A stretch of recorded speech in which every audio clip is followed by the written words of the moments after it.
Dragon the Wizard is the last recorded dragon slayer of Atagorich, a distinction of great honor that only the elite of heroes would ever dream of. Still, even though his mission was met with great success, it didn't fill the emptiness in his heart. Dragon was the son of a famous Bracadian dragon slayer. In fact, Dragon's mother was Bracada's most famous female dragon slayer, and after retiring, she started to train the next generation of dragon slayers, preparing them for the life ahead of them. As soon as Dragon came of age, he enrolled in Celeste's ivory towers to study elemental magic. By age 14, he had mastered the elemental disciplines and departed Bracada out of boredom, seeking to further expand his knowledge of sorcery by learning from the Grand Master teachers of Atagorich. For 8 years he roamed the continent, giving rise to many rumors regarding his exploits, one of which claimed he served alongside Jelu for 2 years in the Forest Guard. He also revived and passed on old methods of mystical training, recreating the wizardly discipline of the enchanters, who earlier practiced in the days of the War of the Elements. As his fame grew, Dragon's ambition swelled with it. Having become a Grand Master of the Elements, Dragon returned home to the Bracada Highlands to seek training as a dragon slayer under his mother. Before Dragon was even born, his mother had attended the Festival of Life.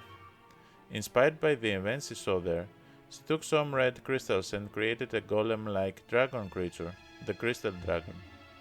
For Dragon's final test, she set a group of crystal dragons loose in a valley, telling her son that if he managed to slay them all with the troops she had given him, he was ready to be a dragon slayer. After doing so, Dragon was proclaimed a full-fledged slayer. Seeking to use his skills to further both his thirst for recognition and aid the Bracadian people, Dragon hunted down broods of fairy dragons, led by Eric the Leprechaun, at the southwest coast, and a horde of rust dragons at the Cruelis border, who were terrorizing the inhabitants of the town of Ochre. Rust dragons are known to hunt gorgons, and live and feed in sulfur mines. With this appetite, rust dragons spew a concentrated acid, which is capable of eating through the strongest armor and melt down entire armies. On the other hand, fairy dragons are deceptively cute, but in truth they are mischievous tricksters. Little is known about these notorious troublemakers. What is known is found more in storybooks than magical tomes. They are said to be invincible, adept spellcasters, and enchanted with magic mirror. Dragon's escapades revealed all these rumors to be true. With both tasks accomplished, Dragon considered himself capable of pursuing the greatest distinction possible, slaying the Azure Dragons. Native to Wari, the Azure Dragons typically dwelt in the frozen peaks of their homeland and the Bracada Highlands. Feared by the Green and Gold Dragons, they were extraordinarily elusive and did not nest for long in any one region. The Azures were sentient, proud and protective, and occasionally joined forces with powerful heroes. Judging from their complexion and geographical location, they may have been related to the Blue Dragons.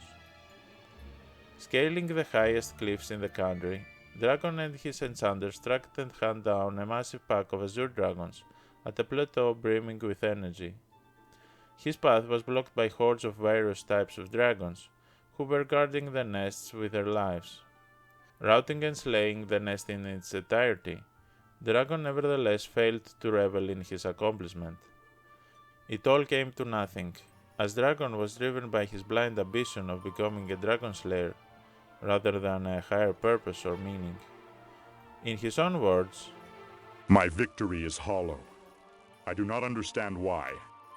I have accomplished what only the elite dream. In my private moments, I have felt this beast would be the key to unlock a long-sought personal contentment. I was wrong.